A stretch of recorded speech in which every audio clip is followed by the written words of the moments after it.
He is a working man and will be 10, 15 minutes late. He's having to deliver some stuff, so. Start with the pledge. I pledge allegiance to the flag of the United States of America and to the republic for which it stands, one nation, under God, indivisible, with liberty and justice for all.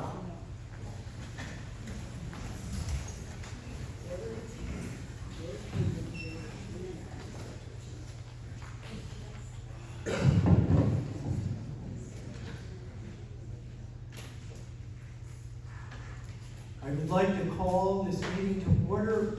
It is not, this meeting is a discussion. Okay? It's a discussion. It's not a hearing. So I just want everyone to be aware of that.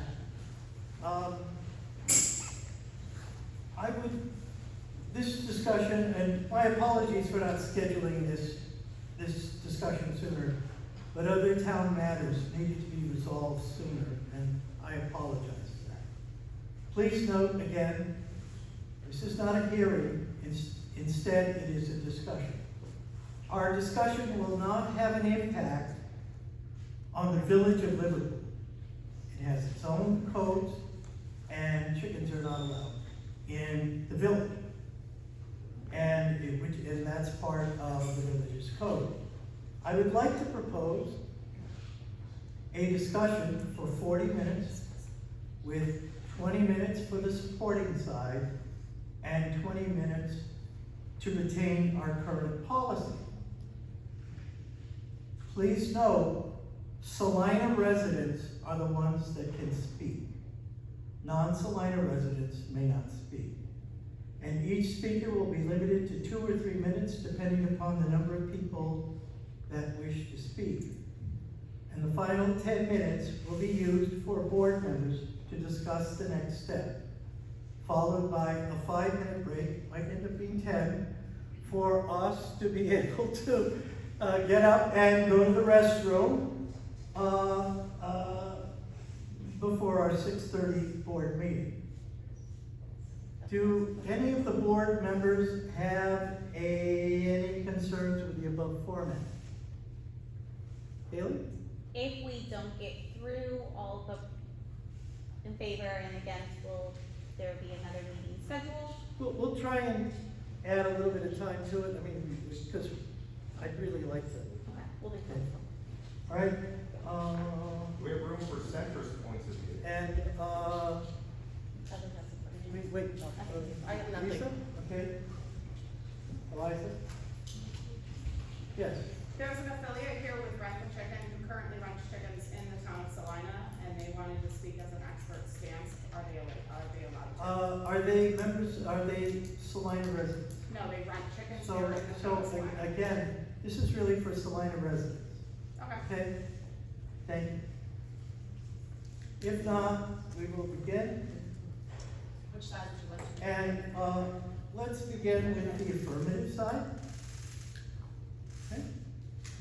First person. So in favor, we have Heather Lake.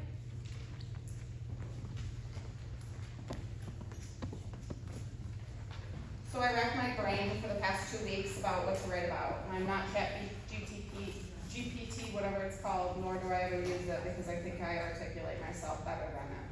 So what I did is I just wrote bullet points because I was like, I just need to come in here and be myself. I was asked a few things by Mr. Huerta to get together simply to speak about the logistics of legalizing backyard hens if it were to happen. Such as if a neighbor's dog kills your chicken, should that neighbor be liable? Well, obviously if the dog enters your backyard, a dog entering your backyard and killing your dog, that neighbor should be liable because they have trespassed. If your chickens get out and something happens to your chickens, absolutely not. That has nothing to do with the neighbor, nor should they be liable. That's a prey predator instinct. I think there are already chickens in the town of Salina. We reside here, chickens do too. Hate to be the bearer of bad news, but they will continue to. Year after year, the town issues letters to remove chickens from homes that have them when a complaint is received, exhausting manpower to to willfully remove pets from living homes. Whereas obviously urban municipalities, many of them don't have the space at many homes to house backyard hens. But the fact of the matter is there is homes that do. There shouldn't be a one-size-fits-all policy. There should be protocols around it, such as spatial guidelines as in your coop should be within 25 to 50 feet from any residential dwellings. Of course, not every home is going to fit into that. It should also be up to the property owner. If you don't own the property, I have the town of Fayetteville chicken permitting process in front of you. I think it's a beautiful process to piggyback. I'm doing this and continuing this for two very amazing reasons. There's a woman in the town of Salina who emailed you today, Raul Beretta and Sierra Young. Her name is Amanda Drives. You all should ask him to have that email forwarded to you. She lost her chickens because of me. She's had her chickens for 6 years. No complaints from neighbors, no complaints from passerbys. She loved her chickens and her children loved their chickens as well. She lost her chickens because she admitted on an open platform that she had chickens and then people just attacked her. Unfortunately, she lost them. And during her hearing last year, the current town attorney was asked by the judge verbatim, what can we do to keep these people with their chickens? Because of course the law is the law, and he had to rule that she had to lose her family. And the current town attorney replied with verbatim, change the law. He got the same thing pitched to him at the same time, and then after saying change the law, did nothing. Urban municipalities can absolutely afford the space to ground birds. We just can't for cows, horses, and sheep. Now, I think it's everyone else's turn to speak. I think I've said enough. I think you all know my reasons why. We're worried about rescue of unwanted chickens that are quick to force those who own chickens to throw their animals away. Imagine if I never tried. Imagine if no one strongly advocated for change, not a single soul aimed to be the change. If that were the case, not a single one of you would be in the chair you're in right now. And that's all I have to say. Thank you. Another person in the affirmative? I have Lisa Stevenson. Apparently I can't speak. She's rent the chicken. She has chickens currently in the town of Salina. She should be able to speak. You live in the town of Salina? No, she rents them for No, business. this is really open for the residents of Salina. Okay, next up I have Christina from Russell Ave. Hi, this is I just want to say, she just covered the points that I'm in favor of. One idea I particularly love is basically I stick my table scraps and fertilize my garden through a chicken. And they're very low cost, low key upkeep, quieter than dogs, and you get, they dispose of, they're pretty much a compost, a pet, a composting pet. And you can use it on your garden, and I really like that idea. Full circle and eggs. You know, minimal upkeep, very eco-friendly. That's why I'm in favor of that. Thank you. Can't read the next name. You live on 98 Jewel Drive. That's me. Yeah, Stacy. Stacy. Yeah, Isakainen. Stacy, Can I would just- you come up to the microphone? Okay, I didn't know. We can hear you. Hi. I don't want chickens myself, but, I think my neighbor should be allowed to keep chickens if they choose to do that. I grew up next door to chickens my whole life, and they never once were a disturbance to me. In fact, they were actually very quiet. Our other neighbor's dog, however, was a daily disturbance. So, that's all I have to say about that.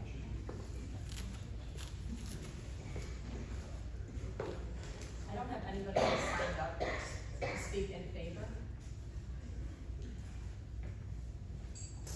Want to go to the opposing list? The opposing, negative, please? I have Tammy Palomino.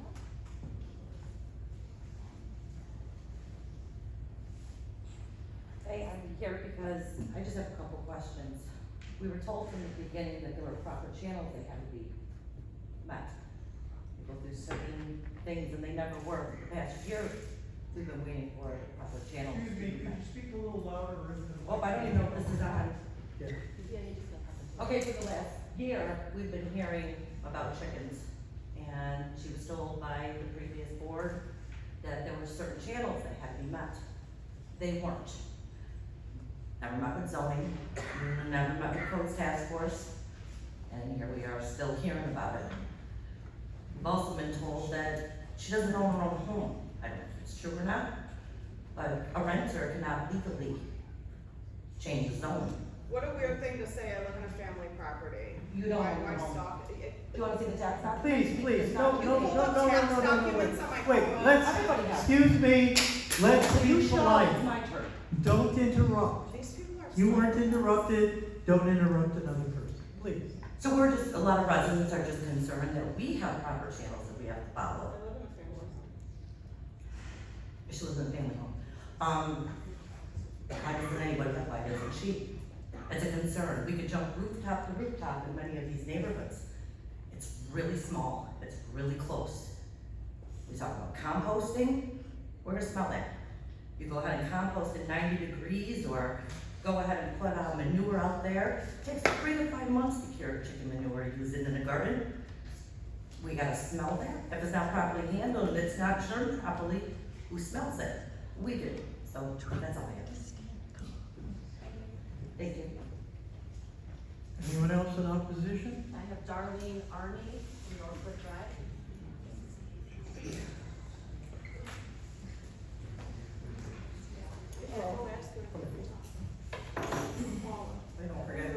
Push the microphone. Please, thank you. Sure.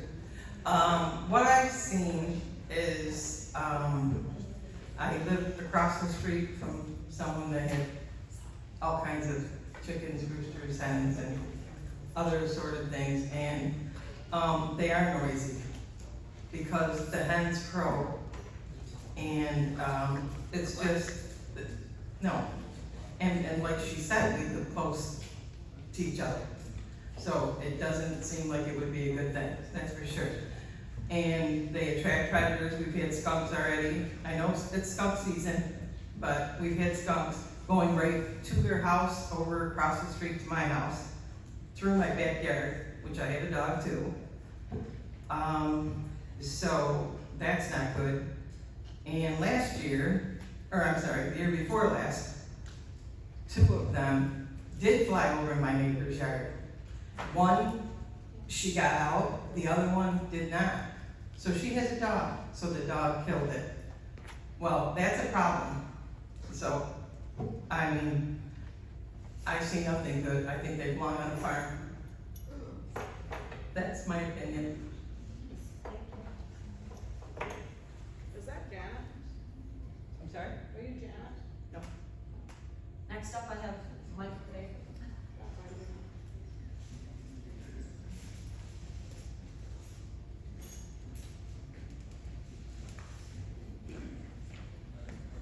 Mr. Mayor, speak into the mic, sir. Oh, I think they'll hear me.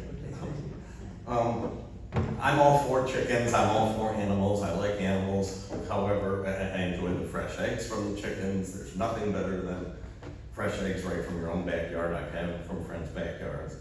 But chickens are farm animals and they belong on a farm. Where does it stop? The next person is gonna wanna have pygmy goats because they're gonna wanna have milk and cheese from goats. Then somebody's gonna wanna have a miniature pig because it's gonna help eat the waste and the rest of the stuff. Then what are we gonna have? Shetland ponies because they're little. Anything, where does it stop? Farm animals belong on a farm. It's been said, we're gonna have the smell from the chicken waste. If you're not familiar with what it smells like, drive by the, when it was there, drive by the old Plainville turkey farm. That smelled awful in the wintertime. Imagine what it smelled like in the summertime from all of the waste that you've got when it's hot and it's humid. She mentioned having the distance of 25 to 50 feet to a structure. I don't want anybody's chicken coop 50 feet from my structure. I mean, a minimum of 100 feet, and I think if you're gonna do something like that, you're gonna find that the majority of the properties in this town will not accommodate a chicken coop with a distance of 100 feet away from anybody's property line. You're gonna draw all kinds of predators. You're gonna draw foxes that wanna prey on the chickens. You're gonna draw wolves. You're gonna draw weasels. Then you're gonna have rats and skunks. They're there to eat the waste. They're there to eat the leftover food that's laying on the ground from the chickens going all over. I had a neighbor 15, 18 years ago, right along the brook, thought it would be a good idea to feed the ducks and feed the geese, and she started putting out cracked corn. We ended up with rats up and down the brook. I mean, hundreds of them. The county was called in and they put down something called bait. Well, it wasn't worms. And within a week and a half, we didn't have any more rats, but it took that to get rid of it. You're gonna have those predators coming out. If they're not there looking for the chickens, they're gonna be feeding on the waste. You're gonna have your birds of prey, your hawks, your eagles, your osprey. We have them all around here. They're gonna go after the chickens. They're gonna realize chickens are here, then what's gonna prevent them from going after somebody's cat or a small dog? Oh, it doesn't happen now, but there's no chickens here to start bringing them in. So who's to say it's not gonna continue? Then we have to worry about the diseases that the birds can contract. How about the bird flu? Everybody says about that. We had things years ago where they were preparing for the bird flu in this county, and that's when they first started the drive-through flu clinics, the shot clinics. That had nothing to do with our regular flu. Those flu clinics began because they were preparing for an outbreak of the bird flu, and we ended up using them for COVID. But anyways, with the bird flu, look at what they used to do at the turkey farms. They didn't have the barns close together. You had one barn here, the other was 3 or 4 miles away, another was miles in the other direction. You have 5 or 6 neighbors, one neighbor's birds get sick, you're gonna lose all the birds in an entire neighborhood because it'll spread that way. The bird flu is contagious. They're farm animals and they belong on the farm. If this is passed, the people that have them should have to own their own property because they're gonna be responsible for it. There should be a minimum distance of at least 100 feet. You should have to get permission from your neighbors in order to do that, and that can change. If the conditions of your house change, or the way you got the birds, or your neighbors change, and you have new neighbors that might not want them.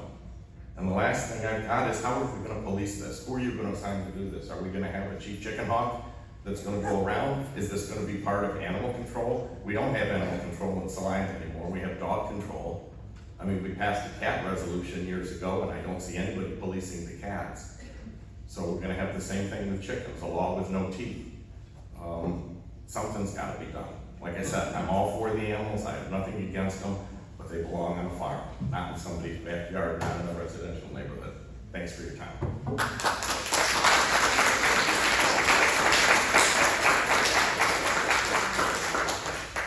Next up, I have Ellen Mullen.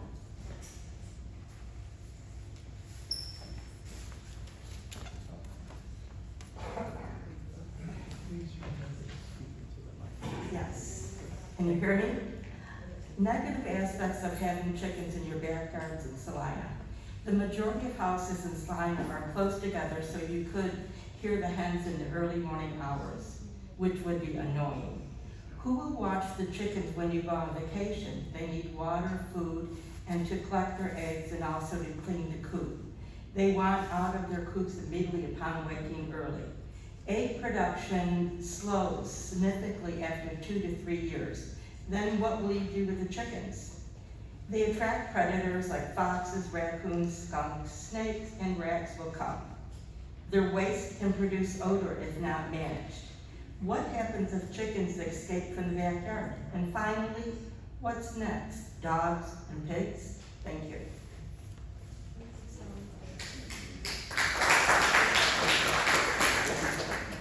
Next up, I have Noah Seabrook from Purpose Farm, so I'm not sure if we're allowing that. I would respectfully ask that we can speak, as we are one of the very few nonprofit organizations that's also an animal rescue that is 100% impacted by the decision of the board on this matter.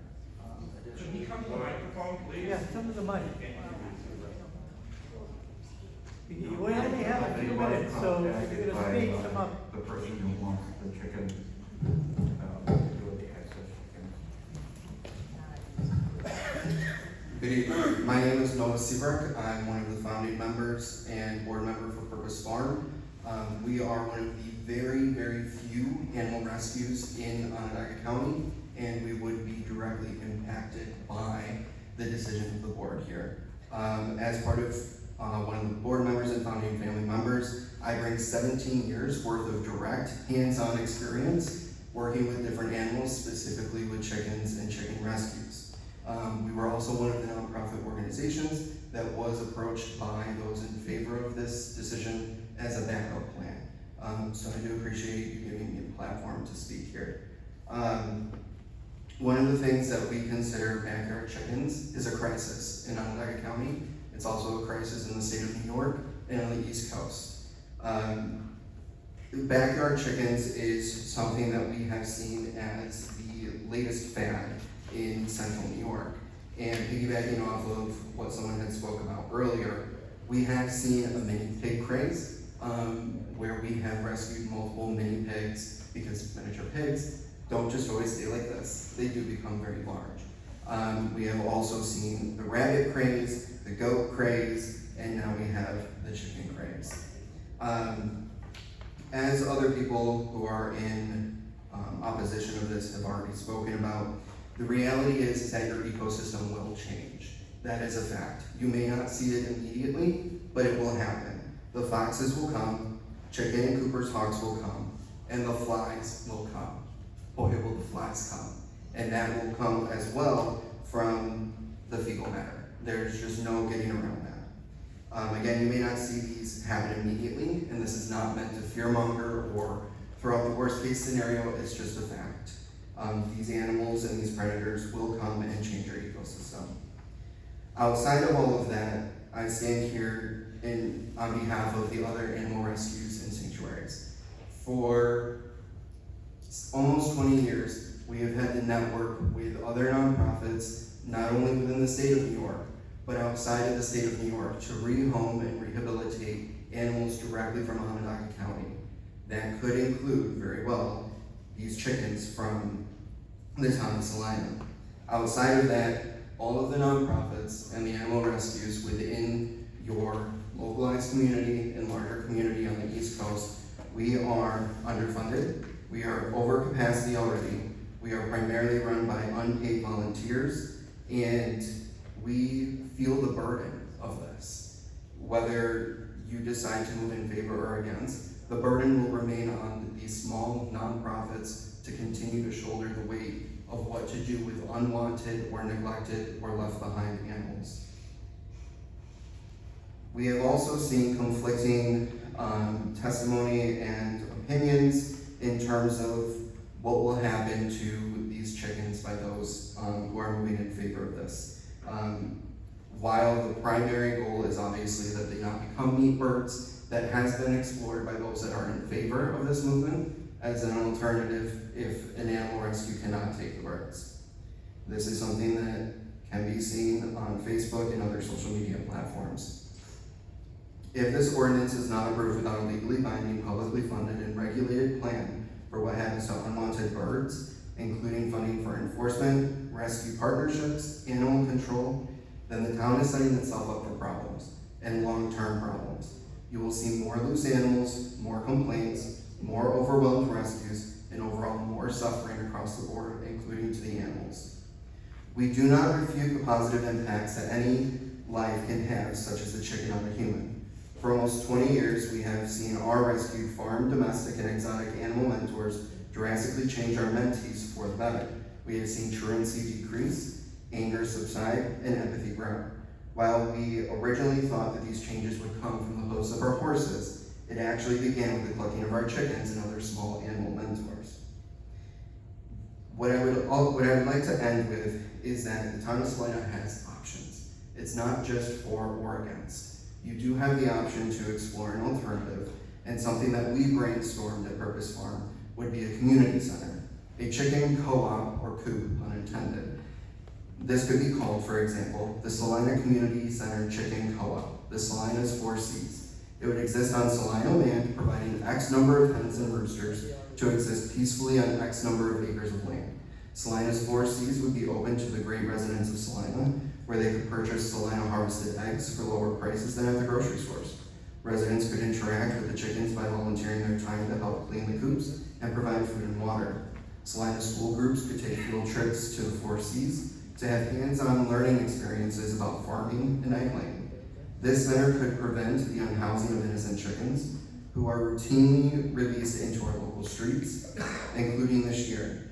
We have already received multiple emails asking us to take in chickens, roosters. There was a rooster walking around Eastwood for several weeks. And while just because there may already be chickens or roosters in the town of Salina, that does not mean that that's a good argument for pushing forth this movement. This center would also provide those who want to interact with the chickens to do so in a meaningful way that not only impacts their own families, but the families of the entirety of the town of Salina. So I would implore each of you to remember your local rescues and shelters who already have more animals than they can afford to take care of. Their volunteers are exhausted, resources are limited, and we simply cannot be the cleanup crew for a policy that benefits a small few at the cost of the many. And one of the other things that I would just end with is that as of right now, it doesn't appear that there is any policy or procedure in terms of whether the hens that would be allowed within the town of Salina have to be adult-sized hens or not. If you go to Tractor Supply or any other type of place and purchase a baby hen or a baby chick, you do not know if it's going to grow up to be a rooster or a hen. It's impossible to sex them at that point. So I would just implore you all to take these into consideration, and thank you for the platform. Do you mind leaving your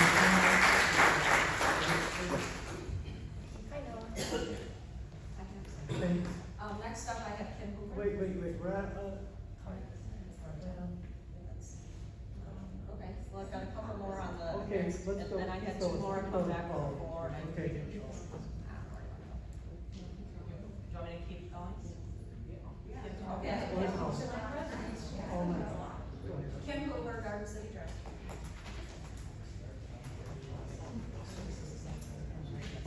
I am not in favor of this, but I also recently received an email that was done by one of our neighbors, Village of North Syracuse. They also tackled this at the end of last year. And one of their Village of Trustees did a lot of research. They too voted it down, but it came with an enormous amount of research that he did, as well as what our other neighboring towns, Cicero, the city of Syracuse, and Clay have put in place in the restrictions for that.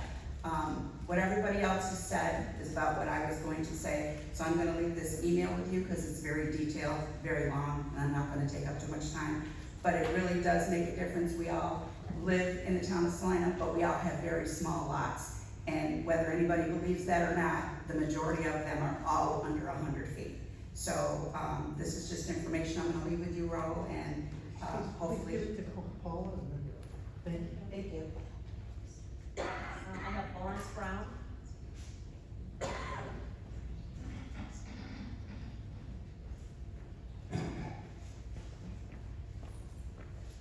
Yes, well, I'm Amanda Dryce's next door neighbor. She did not lose her beloved chickens for the last 6 years because somebody complained. She lost her beloved chicken because I had to put up with rats for 3 years. Chewing on my porch, my shed, my house, chewing on my concrete around the pool, making messes, getting in my shed, crapping all over the place.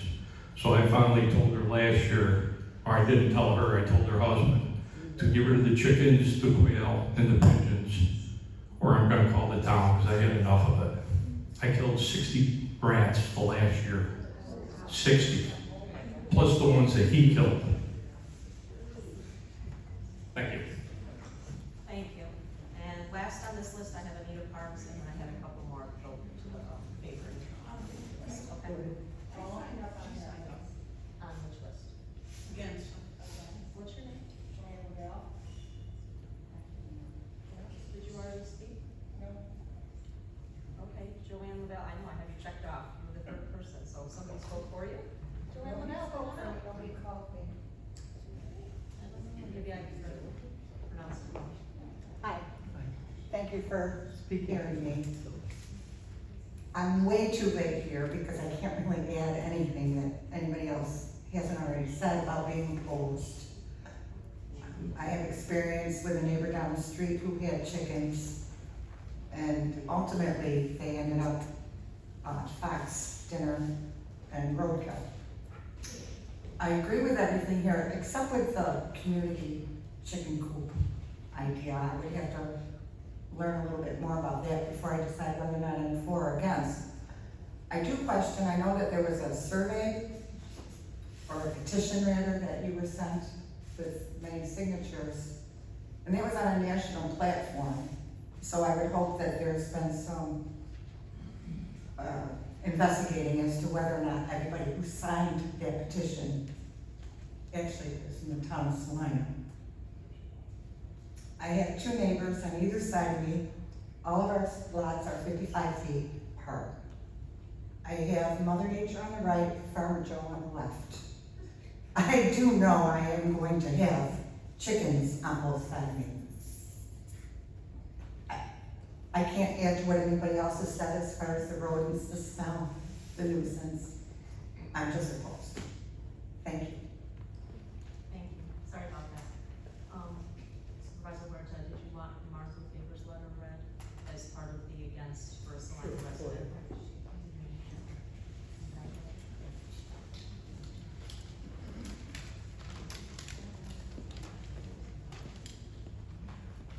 Pete Mitchell, Deputy Director of Planning, reading this on behalf of Mark LaFaver, the Director of Planning and Development. Good evening, Mr. Supervisor, members of the board, and thank you for allowing me to speak tonight. I'm here to express the Coast Department concerns about the proposal to allow backyard hens in our suburban community. On the surface, keeping a few chickens might seem harmless, but in reality, introducing hens into residential neighborhoods carries multiple predictable problems that could affect our health, our peace of mind, our property values, and the well-being of the animals themselves. First, there are health and safety concerns. Chickens can carry diseases such as salmonella and avian flu. While commercial farms are highly regulated, backyard flocks are not. Imagine a child playing in the yard, a dog sniffing around, or a neighbor collecting eggs. These seemingly innocent interactions can become a public health risk. What seems like a small flock today could become an unintentional source of illness tomorrow. Second, there are nuisance issues. Chickens are naturally noisy, even hens. Clucking, scratching, and pecking can go on all day, and those sounds can easily carry across suburban yards. And let's not forget the odor problem. Chicken coops can produce strong, unpleasant smells if not meticulously maintained, and most of us already struggle to keep our lawns tidy. It's not a question of if it will smell, but when. Another often overlooked concern is rodent infestation. Chickens attract rodents. Feed, eggshells, and food scraps are irresistible to rats and mice. And in a tightly packed suburban neighborhood, an infestation in one yard can quickly spread to surrounding homes. Once rodents establish themselves, they're notoriously difficult to eradicate. And the last thing we need families dealing with is rats running across their lawns. Third, we have property values and community standards to consider. Our town has a certain character: clean, well-maintained yards, quiet streets, and predictability. Allowing backyard hens opens the door to other farm animals in residential areas, which could disrupt that character. It's not just about aesthetics, it's about maintaining a neighborhood where families feel secure and comfortable and where property values are protected. Finally, there's animal welfare. Chickens may seem low maintenance, but they require daily care, protection from predators, and proper housing. Many suburban residents simply do not have the experience or time to care for them properly. Poorly cared for hens are at risk of disease, predation, and neglect, and that in turn burdens local government, animal control, and creates ethical concerns we can't ignore. Let me put it plainly, this is not a cute hobby. This is a public health, public safety, and quality of life issue. The reality of suburban life doesn't match the fantasy of backyard farming. So when we consider whether backyard hens belong here, we must ask ourselves, do we want our neighborhood to become a place where noise, odors, rodents, and health risks are part of daily life? Do we want property values and neighbor relations to suffer because of something that seems small but has very real consequences? The answer, I believe, is no. For the safety, well-being, and peace of mind of our residents, and for the welfare of the animals themselves, I strongly urge the board to keep backyard hens prohibited in our town. One final note, the Onondaga County Health Department is strongly opposed to backyard hens in dense suburban settings like Salina, and the town of Geddes and villages of East Syracuse and Marcellus, among others, have recently amended their local zoning codes to prohibit chickens in residentially zoned areas due to the negative impacts they have experienced. Thank you. Signed, Mark LaFaver, the Director of Planning and Development.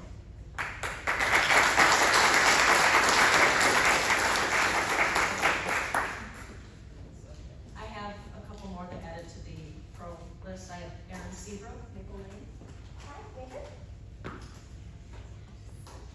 to see you guys, new faces. Speak into the mic. My name is Erin Seabrook. People have never.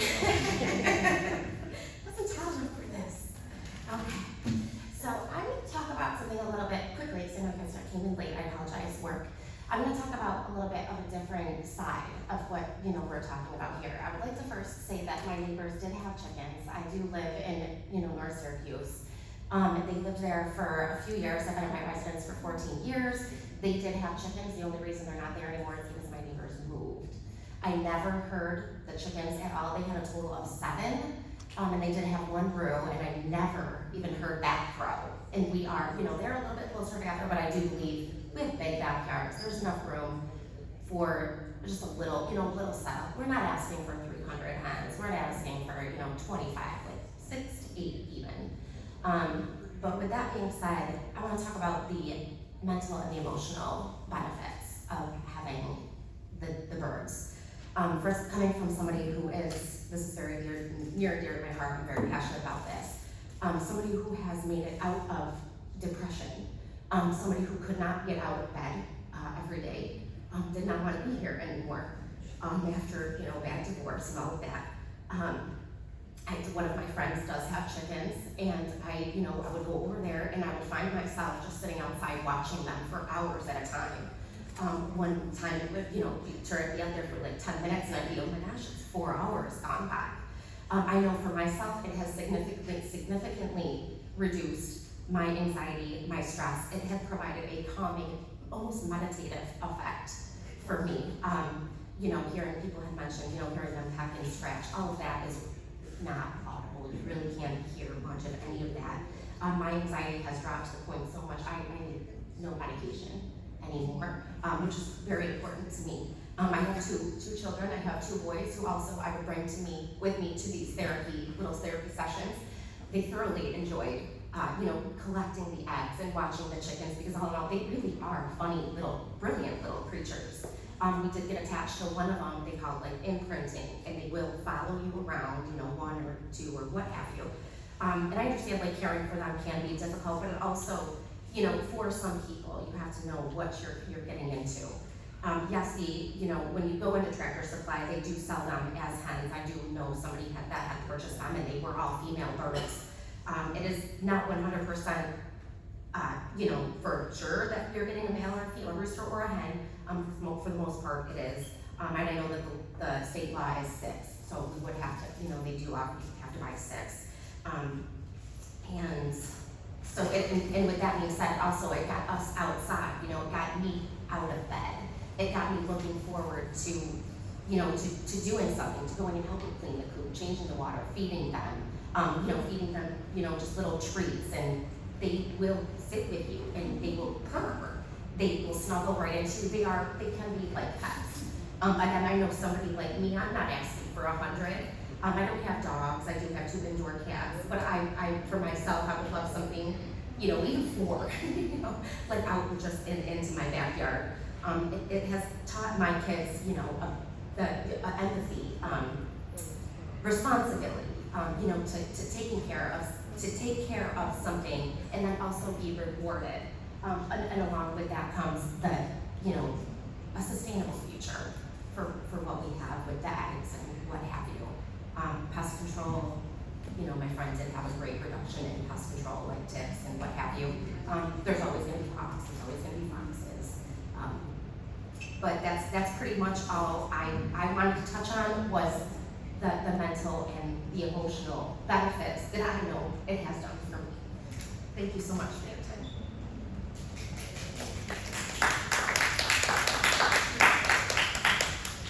I do have one more person that was signed up in favor, and I had 3 that were neutral that wanted to make statements.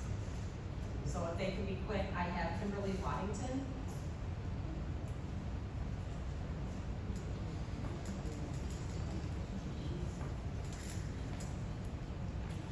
Hello, good evening.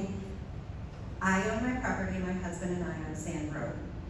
Before we bought the purchase, my parents owned it since 1969, so I have been in this town my whole life. I just want to say that I'm here to support and help the the residents of Salina who want to keep backyard chickens responsibly. We all know that no matter where you go, people are already keeping chickens, whether they are technically allowed to or not. I understand there is hesitation to allow chickens, and this is mainly due to misinformation regarding chicken keeping. With clear and responsible rules in place, there really isn't a valid reason why someone who has property cannot keep a small number of chickens, even 2. Did you know that the city of Syracuse and New York City allow chickens? New York City has always allowed them. In today's world, many people are trying to establish food sources that they can rely on, especially during COVID. There was a shortage of eggs. Some people fear that chickens are allowed in Salina. Thousands of residents will rush out and get chickens, and they will be roaming everywhere. Realistically, that will not be the case. When fire pits were legalized, which I was against because of COPD, asthma in my family, my parents live next door, my father has very bad COPD. There wasn't a massive rush to go get fire pits. There's a couple other things I'd like to say. An airplane taking, I'm on Sand Road, an airplane taking off at the runway, which most of us live right by, is about 140 decibels. All day, every day, including weekends. Chickens, maybe around 60 or 70. That's not loud in my opinion when you have to deal with 140 decibels taking off. My house was soundproofed back in '93 by the airport, the city of Syracuse. I can't even barely hear the airplanes anymore. I'm one of the lucky ones.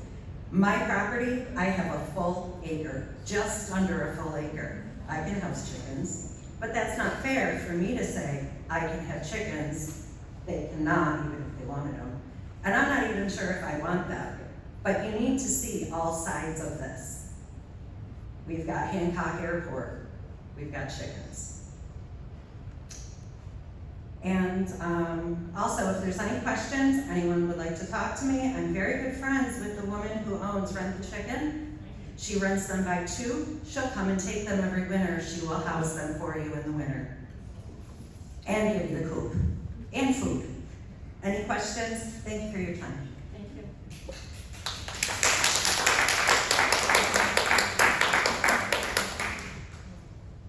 Is Sand Road in the town of Salina? Yes, ma'am, it is.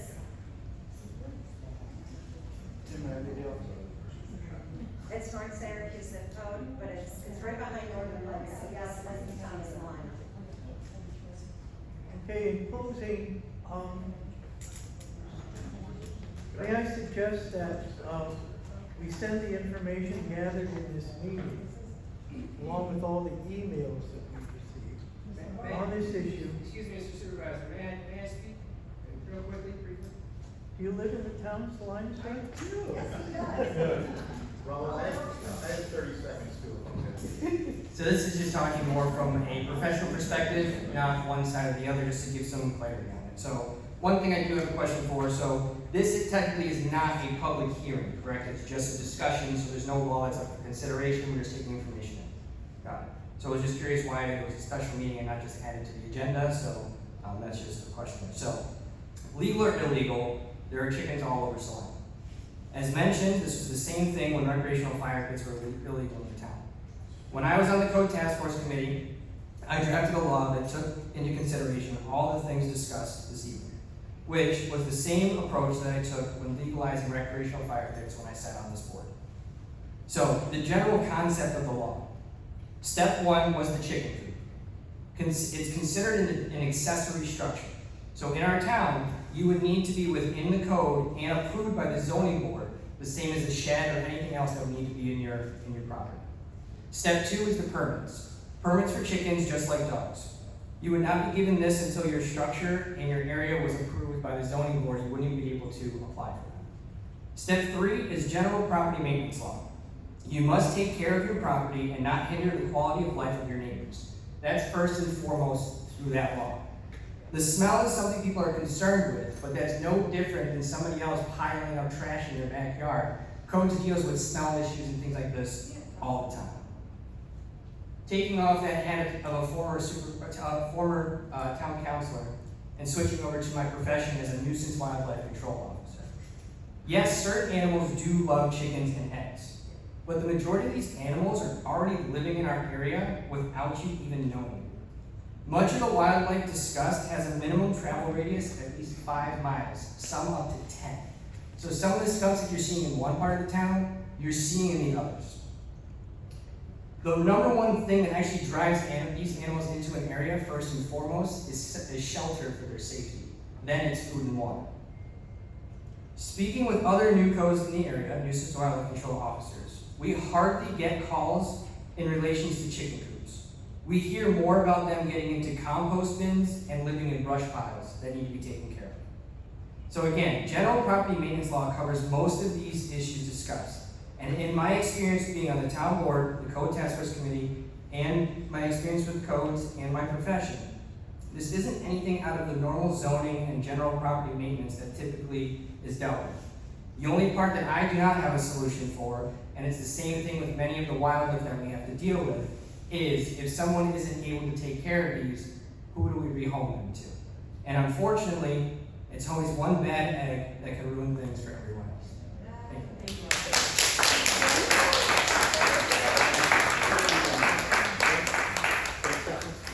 60 seconds? Thank you. Good job, everybody. You're participating in government. All right. So David Stott, 25 years, been a resident here, former town councilor and county legislator. Thanks for doing this. Thanks for being here. Totally articulated everything for the for and against. I'm here to talk to you real quick about a perfect storm to think about outside of that. $2.25 billion on 81 has been invested to bypass Town of Salina. 2030, our sales tax revenue every 10 years is coming up. We're gonna have bills to pay. Additional code enforcement for this, just look at it, make sure you look at it because we need to have fair and equitable enforcement of this. Whether it's no roosters, number of chickens, reasonable setbacks, like Dan was talking about here, articulated that real well, permitting, enforcement, whatnot. It has to be something that's not gonna be a burden on the town, enforcement, but also fair for residents on both sides. The big problem though, again, think about over the next couple of years when this 81 project is done and traffic bypasses the town of Salina and we're not getting that sales tax revenue and it's not offsetting our property taxes and our property taxes start to creep. Micron lands, that assessment wave starts coming to our town, our assessments go up, our revenue from sales tax revenue goes down, right? You're gonna have a perfect storm of everybody here getting crushed. So think about that while we're thinking about this, because it's not just about chickens, it's about every other aspect of the town. It's everything all together, because you don't wanna get over the perfect storm. Okay, thanks. May I ask, what does any of that have to do with chickens? It has to do with chickens because property values. If your property values, No, if you're okay, if you're okay, paying more in that's- taxes, if you wanna talk okay. about it offline. No, I'm good. No. Well, that's right, your property values are increasing, your taxes are going up, and your sales tax revenue is going down, so therefore it offsets your property taxes. You may not know that if you want to talk about it, you have to. Thank you. Thanks. Anyone from the board wish to put their oar in? Haley? I have a couple of questions, maybe more for specific people. So Paula, you have everybody's contact information? Who spoke to me? Yeah. No, I mean, I have some Okay. letters that. I'll grab some in between then, and some follow-up questions, just regarding maybe some data that I don't know if I have off the top of my head. Lisa? No. Great. I do have some concerns about how we are talking about bringing livestock into non-farm zoned areas. But I think if we continue to have hearings on this, some of that may get fleshed out. I had to come directly from work, so I didn't have my scribbles. Eliza? I did have some before the meeting, but I don't really have any now. I think there is a lot to consider. So at this point, I think Paige and I are the only two people have actually grown up with chickens.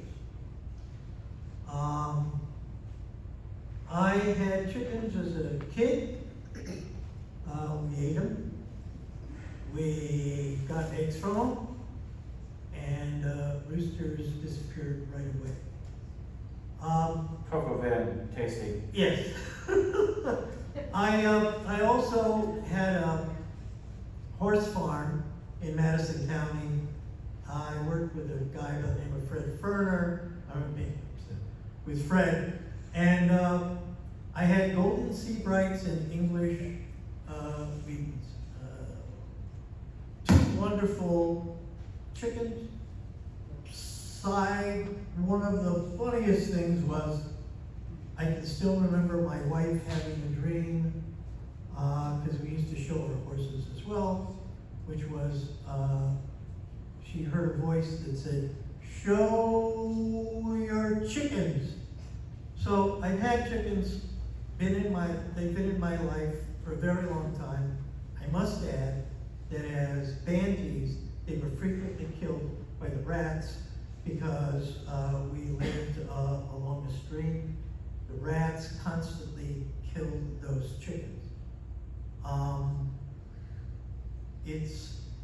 It's an issue that we really have to talk about and think about. So I would like to, Supervisor, I got one question for you. Where did you live when you had chickens? I lived on a ranch in Madison County, in the town of Brookfield. I lived in the town of Brookfield. And, But not in the suburban area? oh heck no.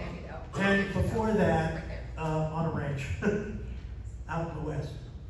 I would like to perhaps make a recommendation to change or not change the current town's code, along with a draft of a local law to be drawn by the town attorney to allow chickens in the town of Salina, excluding again the village of Liverpool, and this would go to codes.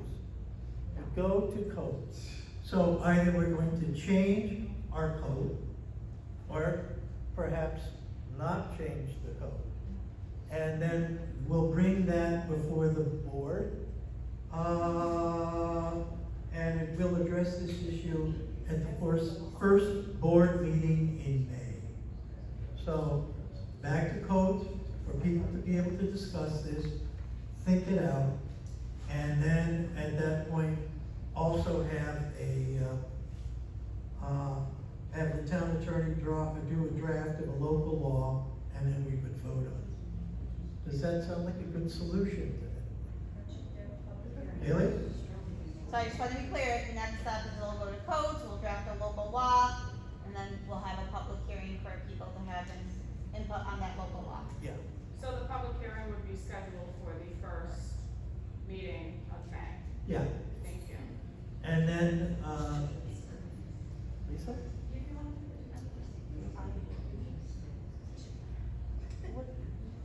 You wanted to go to, excuse me, you want this to go to zoning first?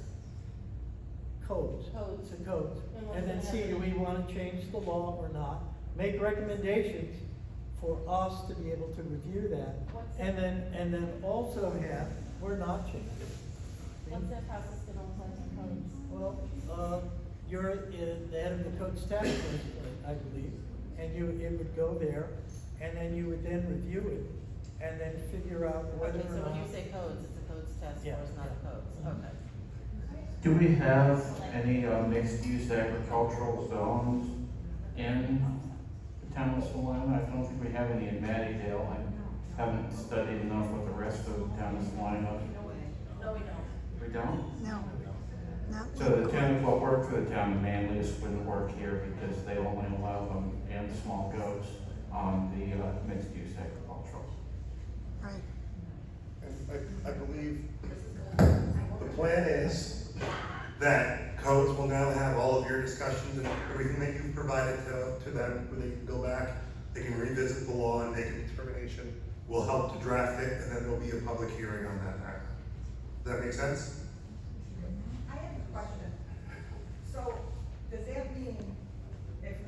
go to this next meeting, we will have that information ahead of time to be able to read it and understand it and know what we're voting on? Or is that something we're going to receive that from? Will, What is the current law? What's the current code? the current code is to not allow chickens. Not allow chickens. That's correct, and in the village, and again, that's only for the town. That does not include the village of Liverpool. The village of Liverpool does not allow chickens. Well, we don't care about Liverpool, we care about. Supervisor. Or the town of Salina. I know. No, Liverpool just- has their own- right. So the current law is no chicken, correct? Right. So why do you need to go back to the code and tell them anything if there's no chicken? Because a hearing was unanimously approved for me, therefore I'm still legally entitled to have a public hearing. Oh, no, I'm not saying that. I'm So just it's just a saying, legal he's thing. saying to go back to code to change, the code is. No, the idea, excuse me, sir, the idea is for codes to examine the information that's been brought before us, to make a decision either to keep the current code, Right, okay. and then, and as an alternative, we would also have a law that would enable us to do that, and then the board would then vote on that. Okay, so there's no law, just code. Supervisor Huerta, I think this is actually a contentious enough issue that perhaps code should come up with the proposed law, and this should actually be a ballot referendum on the November ballot. So the entire town can have a voice and a vote. I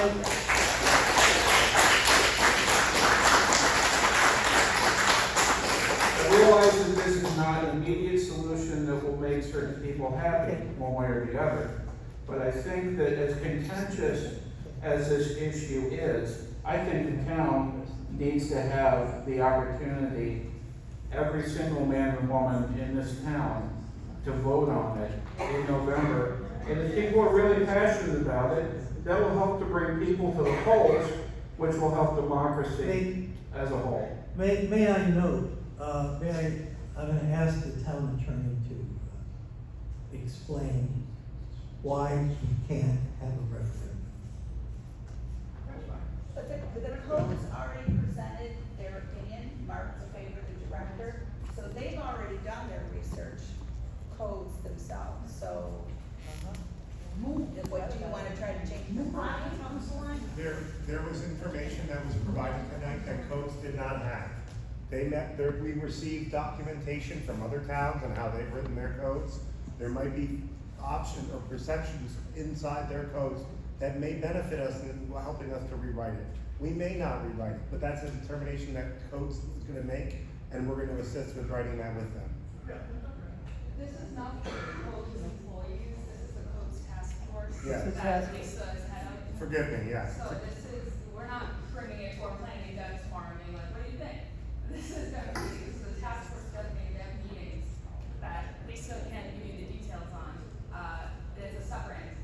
Ciara, the codes task force doesn't meet again until May 11th. Correct. Supervisor Burgess, so we can't really have to refer it to the codes task force, they don't even meet until May 11th. It's not anything. So the hearing would be later. The hearing would be later. Yeah, gotcha. It's a process. The codes task force doesn't meet again until May 11th. So that's when they probably have to discuss it. We'll meet, we'll take it before the board. So we'll take it before the board after the codes task force refers us with regard to whether or not we're gonna change the code or not, and or with a law that would be drafted with the town attorney. Again, we can't have a referendum, there's a whole little municipal bit of law that prevents us from doing that, okay? Is that because it costs money? No. Or is there a law? No, it's a,